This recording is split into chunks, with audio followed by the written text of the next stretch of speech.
I'm Lindsay. And I'm Sarah, and together we're the co-founders of Whale Tales, a living library of cetacean stories. It's Orca Awareness Month, and to celebrate, we are doing things a little bit differently on the podcast. So sit back and enjoy as we dive right in. Orca Month is here! Yay! Very excited, because it's June, which is the best month. It is June, and to celebrate, we are releasing not one, but 4 podcast episodes this month. What? Yep, that's right. We will be releasing a new episode every week, and each episode will dive into one of the killer whale ecotypes that live along the BC coast.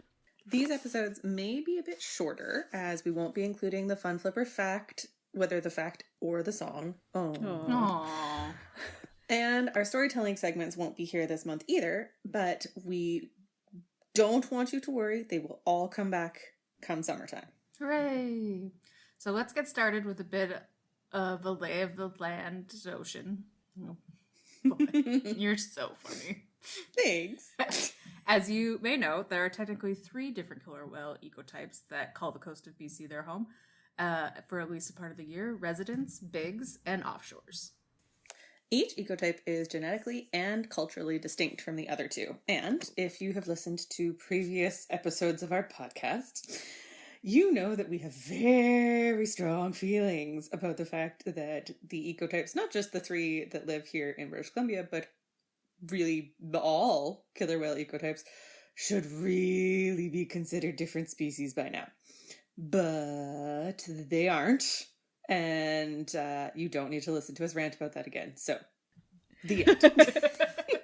For now. This week we're going to introduce you to the least well-known of the 4 ecotypes, the offshores.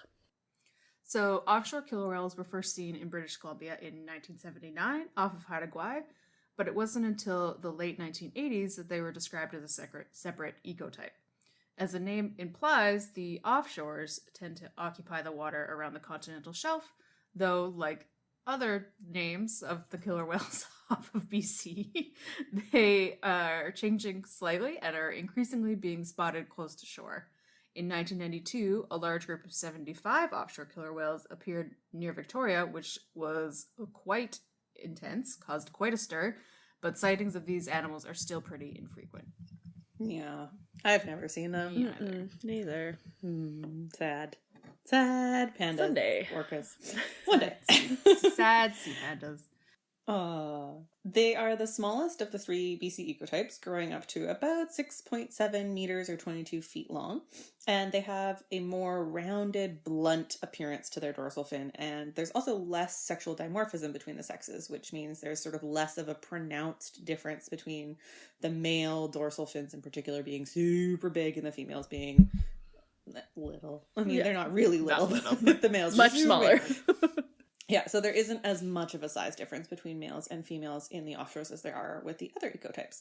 Still, that being said, most people would find it impossible to distinguish them from residents or bigs because they do look like killer whales. Yeah, they fit into the sort of average BC killer whale look. Yeah. One thing that is very distinct about them is that they appear to be very far-ranging. In a 2008 paper on offshore killer whales by Dahlheim et al., they calculated some animals moving up to 4,345 kilometers, which is between Dutch Harbor in Alaska and Dana Point way down in California. Ooh. That's a big range. Yeah. For any animal, but especially for a relatively small killer, like a relatively small whale, like a killer whale. Yeah. Studies have allowed scientists to conclude that the North Pacific offshore killer whales are genetically more closely related to residents than they are to bigs, and they are also more acoustically active like the residents are. They are found in large groups of 50 to 80 individuals and sometimes over 100, which is also kind of similar to residents, or at least comparative to the bigs killer whales. They get the biggest groups. And maybe that has something to do with what they feed on. They're thought to prey on a variety of large fish and are frequently seen with significant scars and nicks on their body. Their teeth also appear very worn down, which researchers believe suggests that they are feeding primarily on large sharks because sharks have very rough skin. It's sort of like sandpaper because it's covered in tiny little teeth-like structures called dentricles. And now I'm going to go off on a tangent about sharks. No, I will not. No. But additionally, a shark would put up a much bigger fight than, let's say, a salmon, if it was trying to be caught to be eaten. These assumptions were actually confirmed in May of 2008 when killer whale researchers Dr. John Ford and Graham Ellis were able to actually study this behavior in person. They saw a small group of offshore killer whales actively preying on sleeper sharks. So cool. Man, these guys see the coolest stuff. So cool. And in addition to actually, confirming this behavior that researchers had thought for quite some time, they also were able to confirm, well, not so much confirm, but see another behavior frequently seen with bigs and with residents, which is food sharing. So the members of the offshore group were bringing pieces of the sleeper sharks up to the surface and sharing them with other members of the group, which is really, really cool. Mm-hmm.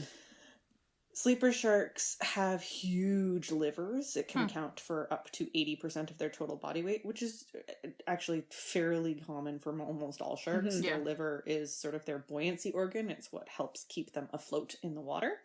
And that is thought to be what offshores are primarily consuming, because the rest of a shark's body doesn't actually have many nutrients. Yeah.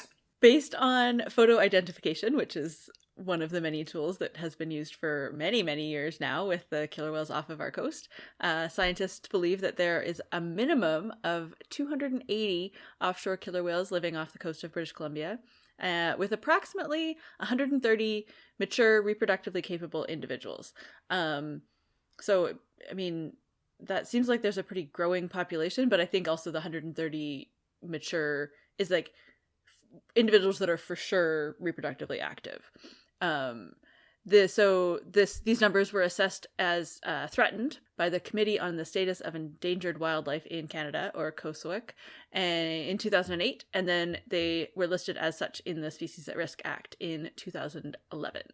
Like all ecotypes of killer whales, a major concern for offshores is their exposure to contaminants in their environment. Similar to transients and residents, primary data shows that offshores have a high levels of POPs, persistent organic pollutants, in their blubber. As offshores may be feeding on longer-lived species of fish, like sharks and rockfish, that accumulate higher levels of toxins than other short-lived species of fish, offshores may be more at risk. PCBs, PBDEs, DDT, and other chemical contaminants have long-term adverse effects on health and reproduction on these animals. So that is also a risk. Killer whales are slow reproducing animals normally, and a decrease in their low levels of offspring could have a significant effect on their population.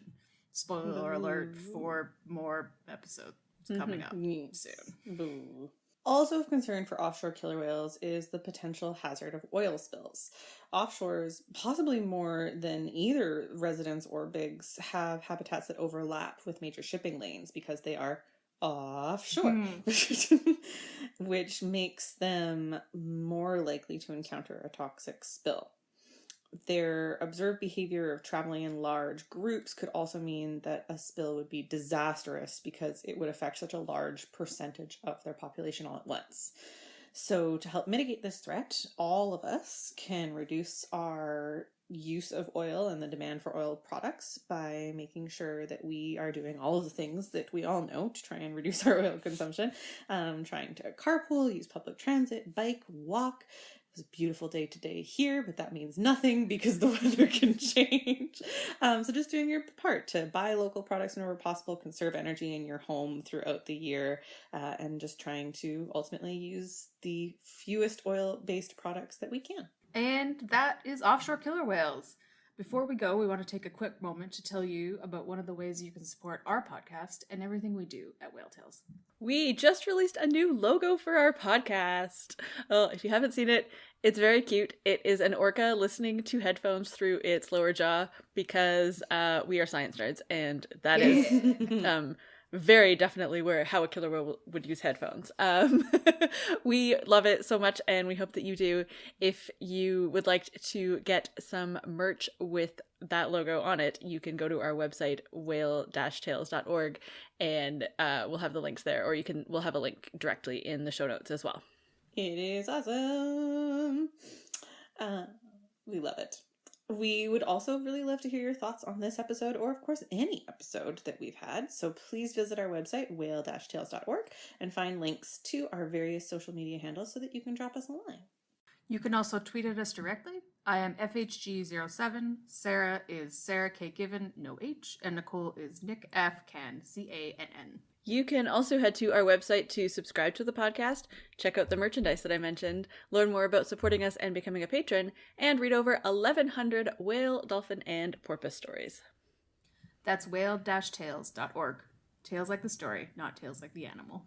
And if you've seen a cetacean, we would love to add your story to our library.